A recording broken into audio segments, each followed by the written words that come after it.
Assalamu alaikum. What a match! What a bowling by Mustafizur Rahman! What a bowling by Sheikh Mahdi Hassan! What a batting by Saif Hassan! What a, a batting by Tawhid Hridoy! অবশেষে শ্রীলঙ্কার বিপক্ষে super ফোরের প্রথম ম্যাচে বাংলাদেশের 4 উইকেটের দুর্দান্ত জয়। এই দুর্দান্ত জয়ের ম্যাচে বাংলাদেশের যে সব দিকেই পজিটিভ ছিল তা নয়, বাংলাদেশের এই ক্ষেত্রে এই ম্যাচে অনেক ভুল ভ্রান্তিও ছিল। এই ম্যাচে বাংলাদেশ অনেক ভুল করেছে।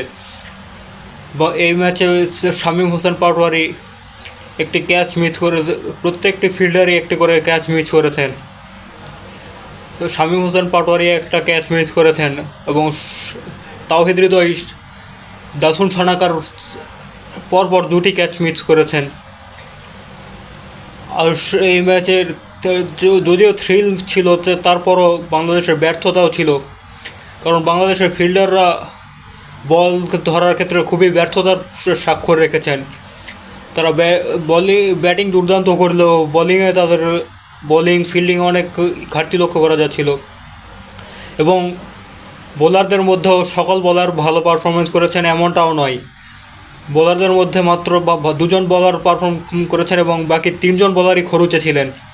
প্রত্যেকের ইকোনমি 9-এর উপরে ছিল এবং মুস্তাফিজুর রহমান 19তম ওভারে দুর্দান্ত বোলিং, 5 রান দিয়ে 2 উইকেট যদি না নিতেন তাহলে শ্রীলঙ্কার স্কোর হয়তো 190 পর্যন্ত যেতে পারত। কিন্তু শ্রীলঙ্কা এই জায়গাটিতে মুস্তাফিজুর রহমান শ্রীলঙ্কাকে মাত্র 5 রান দিয়ে এবং শেষের ওভারে তাসকিন আহমেদ 4টি ডট দিয়ে শ্রীলঙ্কাকে 168 রানে আটকে দেয় এবং বাংলাদেশের ব্যাটাররা শুরুতেই তানজিদ হাসান তামিম শুরুতেই ফিরে গেলেও সাইফ হাসান এবং অধিনায়ক লিটন কুমার দাস দুর্দান্ত শুরু করেন এবং মাঝে লিটন কুমার দাসও যখন হাসারাঙ্গার বলে ফিরে যান তখন সাইফ হাসানকে দুর্দান্তভাবে সঙ্গ দিতে থাকেন তাওহিদ হৃদয় আজকে দুর্দান্ত ব্যাটিং করেছেন। তাওহিদ হৃদয়ের ব্যাটিং দেখে মনে হচ্ছিল চোখের শান্তি ছিল। আজকে তাওহিদ হৃদয়ের ব্যাটিং ছিল চোখের শান্তি। তাওহিদ হৃদয় দুর্দান্ত ব্যাটিং করেছেন এবং তাওহিদ হৃদয় 58 রান করেছেন এবং সাইফ হাসান করেছিলেন 61 রান। তারা দুজনেই দুর্দান্ত ব্যাটিং করেছেন এবং মাঝে দিয়ে জাকের আলী অনিক এবং মাহিদি হাসান যদি তাড়াহুড়ো না করতেন তাহলে বাংলাদেশ খুব সহজেই ম্যাচটি জিতে যেতে পারত। কিন্তু জাকের আলী অনিক ছক্কা মারার মাধ্যমে ম্যাচটি শেষ করতে চাওয়ার কারণে এবং মাহিদি হাসানও সেম ইন্টেনশনে ব্যাটিং করার কারণে বাংলাদেশের ক্ষেত্রে ম্যাচটি জেতা অনেকটাই কঠিন হয়ে যেতে লেগেছিল। কিন্তু শেষ পর্যন্ত নাসুম আহমেদ যখন ব্যাটিংয়ে আসেন তখন আলতো করে বলটি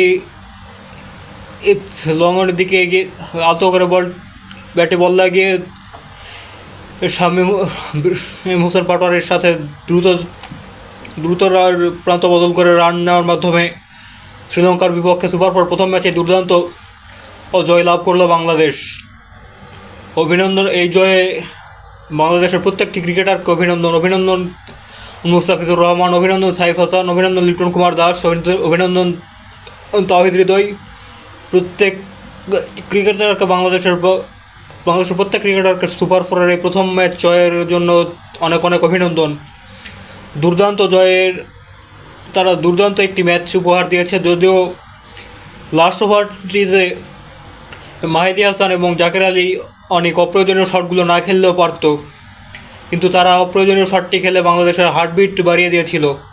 তারা যদি এই অপ্রয়োজনীয় শট দুটো না খেলতো তাহলে হয়তো বাংলাদেশ সহজেই ম্যাচটি জিতে যেতে পারত। তারপরও শ্রীলঙ্কার সুপার ফোরের প্রথম ম্যাচে শ্রীলঙ্কার বিপক্ষে বাংলাদেশের দুর্দান্ত একটি জয়। অভিনন্দন বাংলাদেশ ক্রিকেট দলকে, অভিনন্দন লিটন কুমার দাস, অভিনন্দন লিটন কুমার দাস, অভিনন্দন বাংলাদেশ দল, অভিনন্দন মুস্তাফিজুর রহমান, অভিনন্দন সাইফ হাসান, অভিনন্দন তাওহিদ হৃদয়, অভিনন্দন বাংলাদেশের প্রত্যেকটি ক্রিকেটারকে সুপার ফোরের প্রথম ম্যাচে জয়ের এশিয়া কাপে সুপার ফোরের প্রথম ম্যাচে জয়ে শ্রীলঙ্কার বিপক্ষে 4 উইকেটের দুর্দান্ত জয়। অভিনন্দন বাংলাদেশ।